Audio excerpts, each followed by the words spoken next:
Listen now to The Adventures of Sam Spade, starring Howard Duff in The Convertible Caper.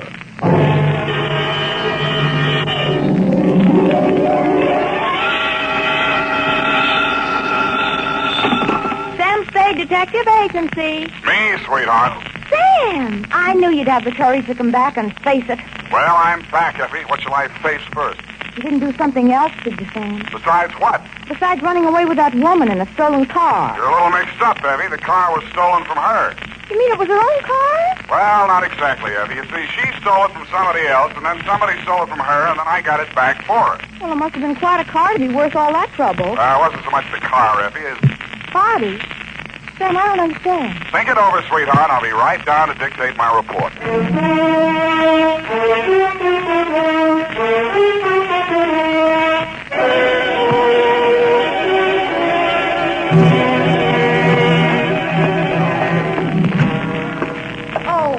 Sam, look at you. Can't you take no for an answer? And just what do you mean by that, Miss Perrine? Claw marks on your face. Wrong again, sweetheart. She said yes, I said no, hence the scratches. I knew she was that type the minute she walked into this office. That ankle bracelet and green nail polish. Green nail polish. Well, puce colors. This one goes to homicide, Effie. Oh, not another murder, Sam. What else? To Detective Lieutenant Dundee from Samuel Spade with license number 127596. Subject, the convertible caper. Dear Dundee, it has been a dull morning, but just before lunchtime, things began to brighten up. Her clothes looked like money, and what they were wrapped around looked even better. She eased herself into the chair I pushed up for her, rattled about $1,000 worth of charm bracelet at me, and after she'd arranged her legs, mouth, and eyes to our mutual satisfaction, she allowed me to hear the sound of her beautiful voice. I do not know whether you will be interested in my case or not, Mr. Spade. Put your mind at rest, Miss Estrada. Estrada. Who knows? Perhaps I am merely a waste of time. My time is your time as you stay in the States, Mrs. Estrada. Oh, you are very simpatico, very kind. Yes. Entonces, my automobile has been stolen. When and from where? Last night, after midnight, while I was checking in at the Hotel San Rafael, where I am staying, I foolishly left it parked outside with the keys in it. Have you reported this to the police? No. I suggest you do. No. No? No. Well, why not? Because I stole it from another. Oh, I see. No, but you do not yet know all. If the police find the car and notify the one from whom I stole it, then that one will know that I am in San Francisco. And that's bad. Ah, it must be bad. If he finds out I am in San Francisco, then he will come here and kill me. That is why I must recover the car rapidly and without the police. You will be glad to help me. Be very pleasant, Mrs. Estrada, but hot cars are not exactly in my line. You wish that I don't think anybody would murder you just for stealing his car. Oh, not for the car, no. Already he tried to kill me once, twice, 3 times. So I take the car and drive away rapidly. Away from where? Mexico, state of Chihuahua, where this pig resides who wishes to murder me. Why? Oh, he drinks. He becomes a beast. He accuses me of... Look here on my shoulder, the scar. Where already he cuts me with a knife. Uh-huh. Now you have seen something that changes your mind about me, huh? You see that I am sincere. Why, Mrs. Estrada, I never had any doubts. Oh, please. I am without friends. You will call me Nietzsche, I guess? Yes, indeed, Nietzsche. Bueno, now we are friends. In the car is sitting the pig. Hey, what's this pig's name? Pig is the only name I will honor him with. Pig. Pig. Hey, what make of car is this? Leonza. You know this kind of car? Yeah, it's a foreign car. I've seen a few around. This must have set the pig back several $1,000. Huh, he steals everything. Listen, my darling, please notice. Around here is pink with blue fenders. Not anymore. That's the first thing a car thief changes, the paint job. Any other distinguishing marks? Distinguishing marks? Yes. I would think. It has a radio. You don't say. Uh-huh. And it has 2 windshield wipers. Uh-huh. Well, I'll buzz around, meet you. If I find anything, I'll let you know. My fee is... Yes. Yes, that is something else. I have no money. Oh, that's great. That's just great. But I am sincere. You said so. Look, my darling, keep this. It is worth very much. See? This little charm alone. Platinum set with diamonds. Worth very much.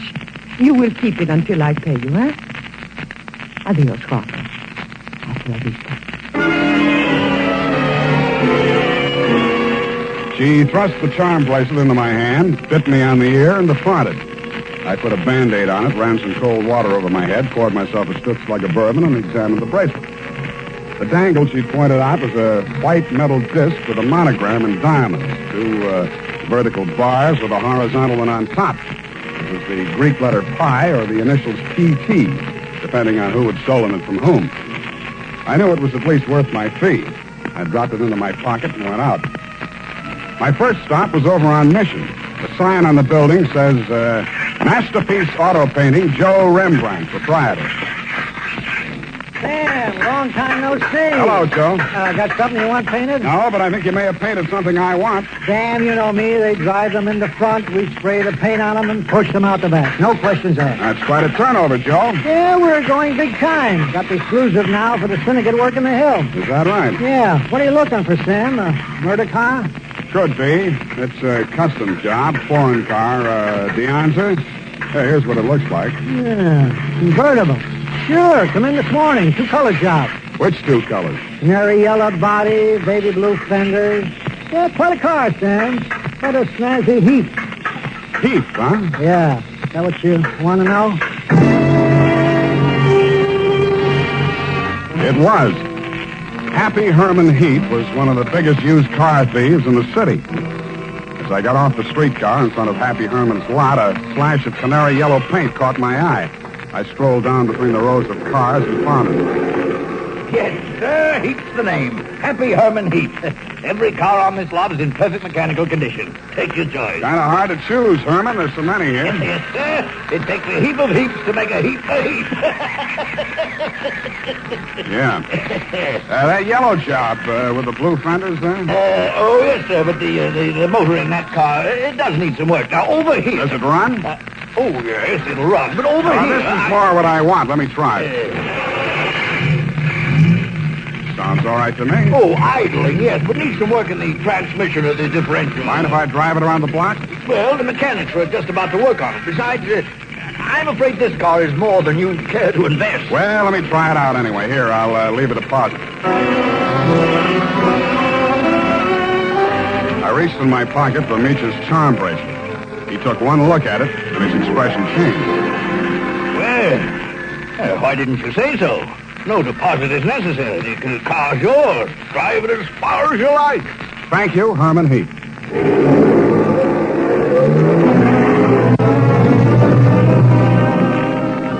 I took him at his word. I put the magic bracelet in my pocket, drove back to O'Farrell Street, parked in front of the San Rafael Hotel, slipped the doorman a buck to wash it for me, and went on into the lobby. The desk clerk said that Senorita Estrada had checked out 30 minutes before, leaving no address. I found the house dick in the bar and asked him for a rundown.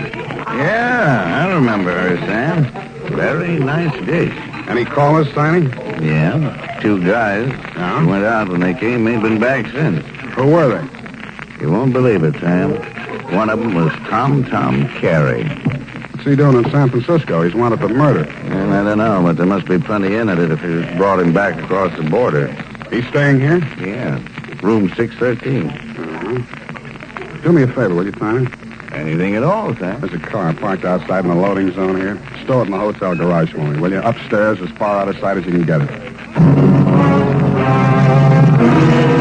I went upstairs and rang the buzzer at room 613.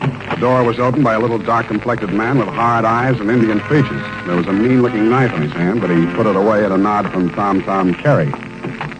How'd you find out I was in town? Not from Meecha. I don't know how much she told you, Sam, but if she told you this much, she was 11. It's $1 million caper. And you know some of the things I've done for less. What's in it for me? What'd she pay you? Nothing. She left this charm bracelet in Hock. Now, boss, I caught him now. Shut up, Parker. Give me that bracelet. Mine. Watch it, Tom. Don't crowd me. I got something bigger than this, or you wouldn't be here. All right, Sam, what do you want? I want to hear you talk. I guess you know I've been down Mexico way. I'm listening. I got a little business down here, garage business. Running hot cars across the border from the States? We cool them off. Little body work and his serial number, like plastic surgery. Sounds like a good business. You shouldn't be neglecting it. You met the dame. She says you want to kill her. I was off my trout. I scared her. I didn't mean anything. I thought I could scare her into sticking around. I'll let Parko nick her shoulder a little bit. Oh, just a little bit. Yeah.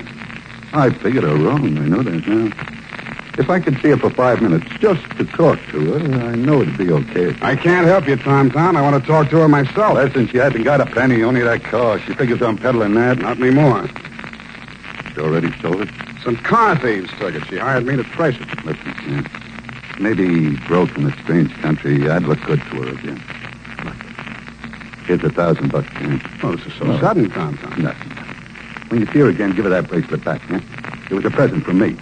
And whatever you do, don't find that car. Okay, Tom, it's a promise. Thanks, man. Only one thing I don't understand. You said it was $1 million caper. I meant that. She's worth $1 million to me, Sam. The girl, Tom, or the car? Oh, I wish you hadn't asked that question, Sam. I really do.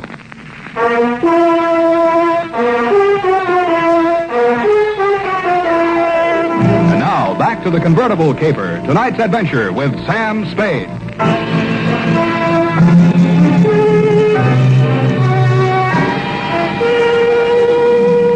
When Tom Carey said $1 million caper, he meant just that. He never risked a rap for less than $100 grand, and no dame that ever lived was worth more to him than a hot mink coat. If Meacher wasn't the $1 million package, the car was. I didn't know what was in it. With Tom, it might be diamonds, dope, smuggled Chinese, or just plain money. So I went back to the hotel garage. Number 1279. I climbed the long, curving ramp to the second floor and found the canary yellow Deanza convertible crowded in behind 4 ranks of cars at the rear of the building. I started to work on it. Nothing in the luggage trunk, nothing under the seats, under the upholstery, and the door panels, nothing anywhere. Then I got Tiny Stover, and the two of us went over the second time. It's a cold lead, Sam. It's not, I know it's not. Now think, Tiny, what's different about this car? Well, solider built than most. Good body work. I don't know. Hey, here's something. What? There's a hole punched out of this fender over here. About the size of a quarter. Let me see that. Yeah, right here. It curves under, see? Yeah. What's that you got? Charm bracelet. Did you say this dangle on here was what was cut out of that fender? Let me see. It fits. Fits even the curve. Yeah. What does it mean, Sam? The dangle on the bracelet is solid platinum. Hey, Sam, are you trying to tell me the fenders on this heap are solid platinum? You got a pocket knife, Tiny? Yeah. Thanks. It shines. Sam, is this a hot car?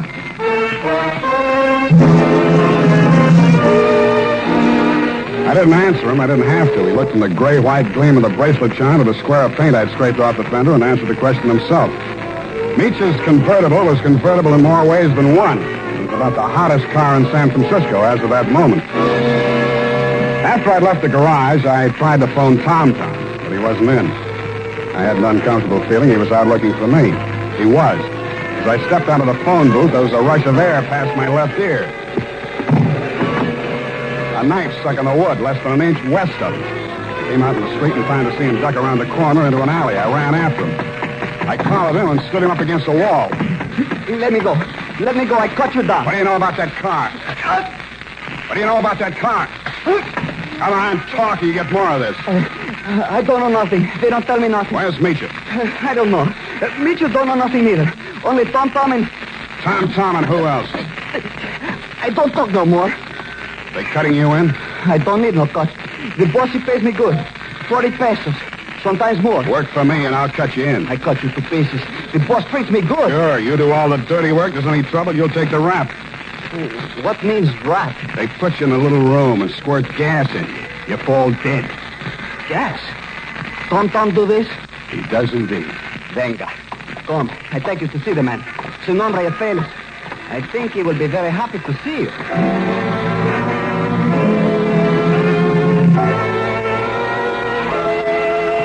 The place Paco took me to was about as high on Russian Hill as you can get. The house was old, faced in brownstone, and had a high iron fence around it.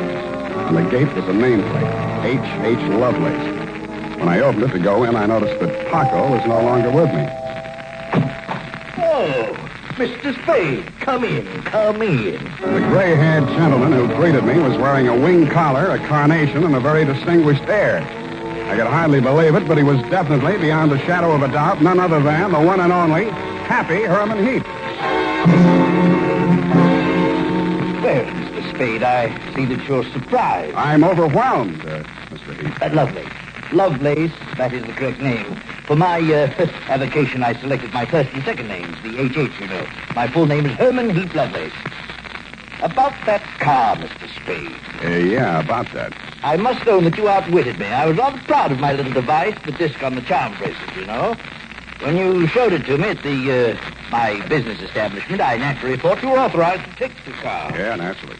However, I'm not averse to enterprise in a young man, and I'm prepared to pay for my blunder. You said $1 million I still couldn't accept, Mr. Lovelace. Oh, why not? I was hired to recover that car for my client. It's not mine to sell. Well, it's certainly not hers. I don't care whose it is. All I know is that my client's life is in danger, and it has something to do with that car. Miss Estrada? Yeah. Excuse me one moment. Spade has arrived. Hello, Papa. That's all she said. Then she stood there looking at me in that way that made you not care who she was double-crossing or why. Then she turned to Lovelace, alias Herman Heap. How much does he know? Alas, everything, I fear. He has agreed to our terms? Yes. Good. I must have my bracelet back now, Sam. Sure, it's right here in my... I reached in my coat pocket for the charm bracelet she'd given me to keep for her. It wasn't there. It wasn't in any of my pockets. I guessed that it was in one of Paco's pockets. Mitya watched me fumbling, her eyes blazing with anger. Fool, you have lost it. We are helpless without that. I thought it was the car you wanted. Please, one thing at a time. I suggest that we first gain possession of the car. Yes, Lovelace, you are right. First the car.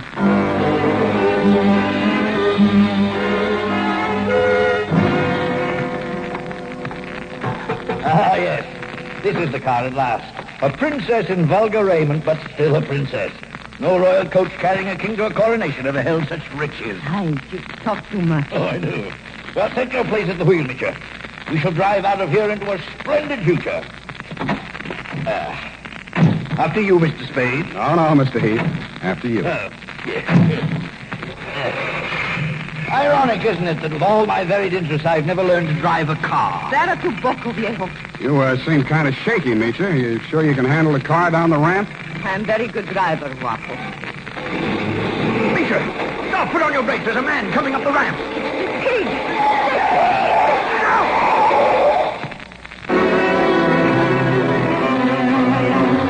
He was dead before I got to him. As I leaned over him, I saw the bracelet lying beside his hand. I picked it up and walked back to the car. Mitya and Herman Heap Lovelace were sitting in stony silence, glaring at each other. Is he dead? Yeah. Was the bracelet on him? I didn't look. Lovelace, go and frisk him. Must I? It's very distasteful to me. Come, Mr. Spade. You fool. We trust this detective. Go on. Very well. Get in, Sam. Get in. We leave him here. What's the matter? Is something wrong? Oh, nothing at all. Come back here! This is an outbreak! I mean, quick! Come back here, I say!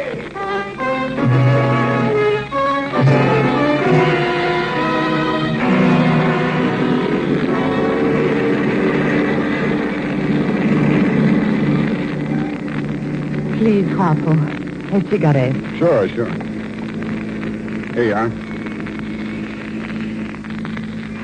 Gracias. De nada. I saw you pick up the bracelet. I meant that you should share with me. That is why I gave you the bracelet in the first place. I liked you. Couldn't have been because you were safe as long as Tom didn't know where the bracelet was, and if you had to kill somebody for it, it would be me. Please, querida, what does it matter now? We are together, we have the car, we have the bracelet, and the pig is dead. That's what worries me.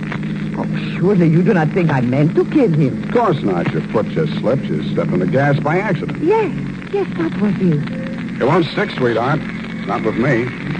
But with the police? My story won't help you. I don't know enough. Oh? Then I tell you everything. I was with Tom Tom for a year. I hated him 365 days. I tried to run away. Always that Paco came after and brought me back. Then, Senor Lovelace came with the car. Senor Lovelace had much money, but he could not take it from the country. So he bought, sold platinum. Some he received from refugees who had sent their fortunes abroad in that form. But there was no safe way to get it across the border. So for a cut, Tom had the platinum made into fenders and welded onto the car. Why was the bracelet so important? It was too dangerous for Lovelace to bargain directly. Tom was to get the money for the platinum and give the little piece of the fender as a token. Yeah. Lovelace would know who to give the car to when they showed it to him. That's why he let me drive the car off the lot, huh? I don't care, darling, even if you tried to steal it. Now we understand each other, no? You are tough, too. Tougher than Tom, I think. Well, Now we have everything for ourselves, you and me. What do we care for the others, huh? you make a good pitch, sweetheart. You look beautiful while you're making it. But I don't like you driving. What do you mean? Pull over. I'm driving this heap back to the city. No. I said pull over. I won't let you do it. I don't care what happens. Take it easy. You want to kill us both? Sure, I will kill us both. We die together or we live together. Yes or no? You're nuts. Answer me. The answer is no. Bueno, you will see I mean what I say. The fog thinned out just as we rounded a bend in the road. There was a point ahead with a sheer 300-foot drop to the sea. She jerked the car away from the pavement and steered straight at it. I grabbed the wheel and twisted it. The car skidded on gravel and slid sideways toward the cliff. I got the door open and tried to yank her out with me. She held on and kicked me until I rolled free.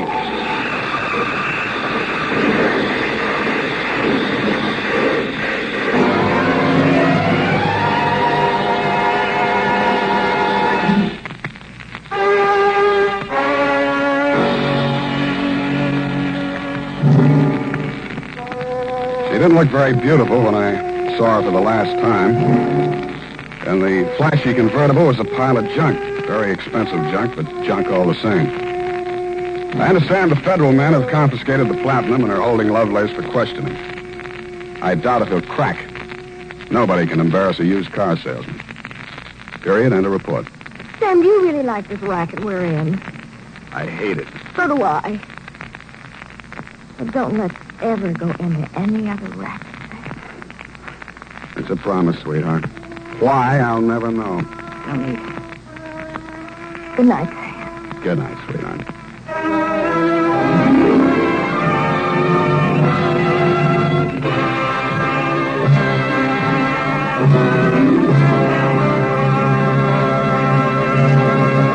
The Adventures of Sam Spade, Dashiell Hammett's famous private detective, was written for radio by Bob Tolman and Gil Dowd, with musical direction by Lud Gluskin.